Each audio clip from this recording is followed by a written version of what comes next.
அனைவருக்கும் வணக்கம். நீட் இந்த முறை மிகப்பெரிய சர்ச்சையை கிளப்பி இருக்கிறது. நீட் தேவையே இல்லாத ஆணி என்பது தொடர்ந்து நாம் வைத்துக் கொண்டிருக்கக்கூடிய வாதம். இதற்காக தொடர்ந்து திமுக போராடி கொண்டே வருகிறது. தமிழ்நாட்டுக்கு நீட் விலக்கு வேண்டும் என்று அந்த ஒரு சட்ட மசோதாவையும் தமிழ்நாட்டு சட்டசபை தயாரித்து ஒட்டுமொத்த ஆதரவோடு குடியரசுத் தலைவருக்கு அனுப்பி வைத்தாகிவிட்டது. குடியரசுத் தலைவர் அதை பற்றி கண்டுகொள்ளவே இல்லை. இந்த நேரத்தில் இந்த வருட நீட் தேர்வு ஒரு மிகப்பெரிய சர்ச்சையை கிளப்பி இருக்கிறது. தில்லுமுழுகள் பல அரங்கேறி இருக்கிறது என்ற அந்த சந்தேகத்தை வலுப்படுத்துகிறது. அதே போல உச்சநீதிமன்றமும் இந்த முறைகேடுகளிலே ஒரு உத்தரவை பிறப்பித்திருக்கிறது. எப்படி என்ன முறைகேடுகள் இந்த முறை நீட்டில் எந்த மாதிரியான முறைகேடுகள் நடந்திருக்கிறது, எப்படி இது மருத்துவம் படிக்க நினைக்கக்கூடிய மாணவர்களின் எதிர்காலத்தை கேள்விக்குள்ளாக்குகிறது என்பதை பற்றி விரிவாக பார்ப்போம்.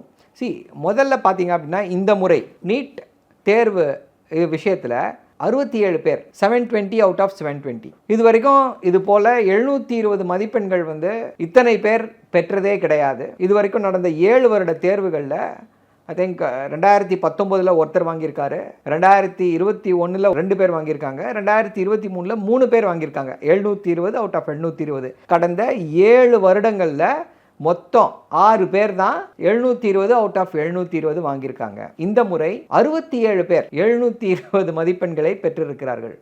இது அந்த இந்தியா முழுக்க மிகப்பெரிய அதிர்வலைகளை ஏற்படுத்தியது. ஏன் அது ஒரு இம்பாசிபிலிட்டி அப்படின்னா, நெகட்டிவ் மார்க்கிங். இப்போ ஒரு எக்ஸாம் ஒரு கொஸ்டின் தப்பாயிடுச்சுன்னா மைனஸ் மார்க் கொடுப்பாங்க. ஸோ இந்த மைனஸ் மார்க்னால பயந்து போய் என்ன பண்ணுவாங்கன்னா, தப்பாயிடுமோன்னு சொல்லிட்டு கொஞ்சம் டவுட்டாக இருக்க கொஸ்டின்ஸை கூட பலர் விட்டுடுவாங்க. இந்த உளவியல் காரணங்களால தான் அந்த 720 அவுட் ஆஃப் 720 எடுக்க முடியாத ஒரு சூழ்நிலை இருந்தது. சம்டைம்ஸ் எக்ஸ்ட்ராடினரியாக ஒருத்தர் 2 பேர் எடுத்திருந்தாங்க. இந்த முறை 67 பேர் என்றவுடன் அது ஒரு மிகப்பெரிய சந்தேகத்தை கிளப்பியது. அதே போல் 8 பேர் ஒரே தேர்வு மையத்தில் எழுதின 8 பேர் 720 720 வாங்கியிருக்கிறார்கள். இது எப்படி மாணவர்களுடைய எதிர்காலத்தை பாதிக்கிறது என்பதை மகேஸ்வர் பெரி என்பவர் தெளிவாக விளக்குகிறார். அவர் என்ன சொல்றார் அப்படின்னா, இந்த 67 பேரை நீங்கள் எடுத்துக்கோங்க, 720க்கு 720 அப்படின்னா எப்படி எய்ம்ஸ் இப்போ அவங்களால டாப் காலேஜுக்கு போக முடியுமா? எய்ம்ஸ் டெல்லி தான் டாப் இன்ஸ்டிடியூட், அங்கே 56 சீட் இருக்குது. 67 பேர் 720க்கு 720. ஸோ ஒரு மாணவனால் அந்த ப்ராபபிலிட்டி போக முடியுமானா முடியாது. இது எந்த வகையான தேர்வு முறை, எத்தகைய தேர்வு முறை இது என்று சொல்லியிருக்கிறார்கள். இப்போ அடுத்த ட்விஸ்ட் வருது. என்னன்னு பார்த்தா, இந்த 720 மதிப்பெண்களில் 44 பேருக்கு நாங்கள் கிரேஸ் மார்க் கொடுத்தோம், அதனால தான் இவங்க 720 மதிப்பெண்களை பெற்றார்கள்னு சொல்லி இன்னைக்கு அந்த NTA நேஷனல் டெஸ்டிங் ஏஜென்சி தெரிவித்து அந்த கிரேஸ் மார்க்குகளை திரும்ப பெறுகிறோம்னு சொல்கிறாங்க.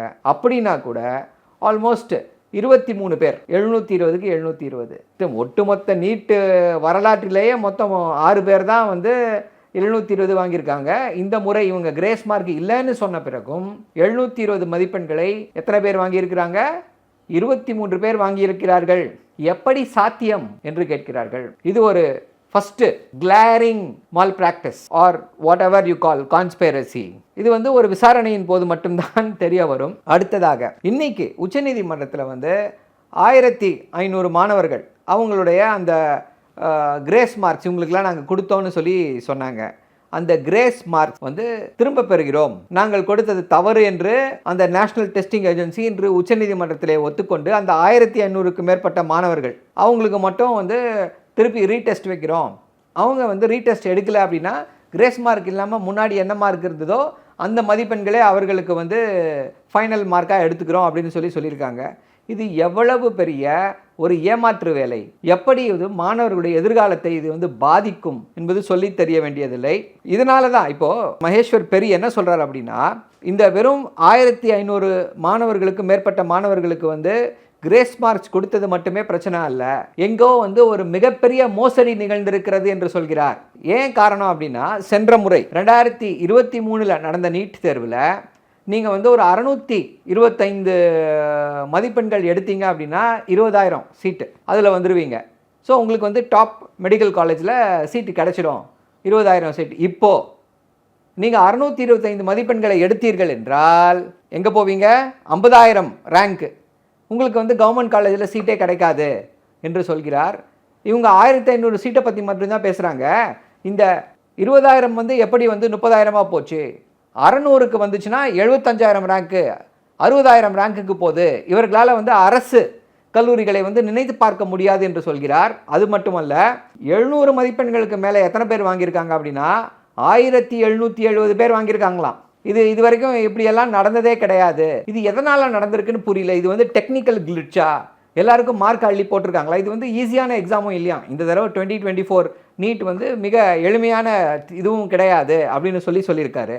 ஸோ இப்படிப்பட்ட முறைகேடுகள் நடந்திருக்கக்கூடிய இந்த சூழலில் இதை பற்றி எதுவுமே பேசாமல், இதை பற்றி எந்த விதமான விசாரணைக்குமே உத்தரவிடாமல், அந்த டெஸ்டிங் ஏஜென்சி யார் மீது நாம் குற்றம் சுமத்துகிறோமோ அந்த NTA நேஷனல் டெஸ்டிங் ஏஜென்சி, அந்த நேஷனல் டெஸ்டிங் ஏஜென்சியோடைய தலைவரே வந்து இதை விசாரிப்பாராம். குற்றம் சுமத்துவதே நீங்கள் நடந்து கொண்ட விதத்தின் மீது தானே, நீங்கள் கடைபிடித்த முறைகள் மீது தானே இப்படி சென்று கொண்டிருக்கிறது.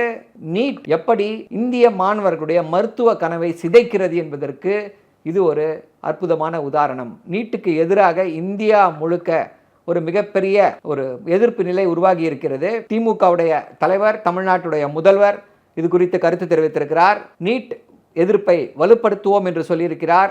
நீட் இல்லாத மருத்துவ நுழைவு என்பது சாத்தியமாகும். நன்றி, வணக்கம்.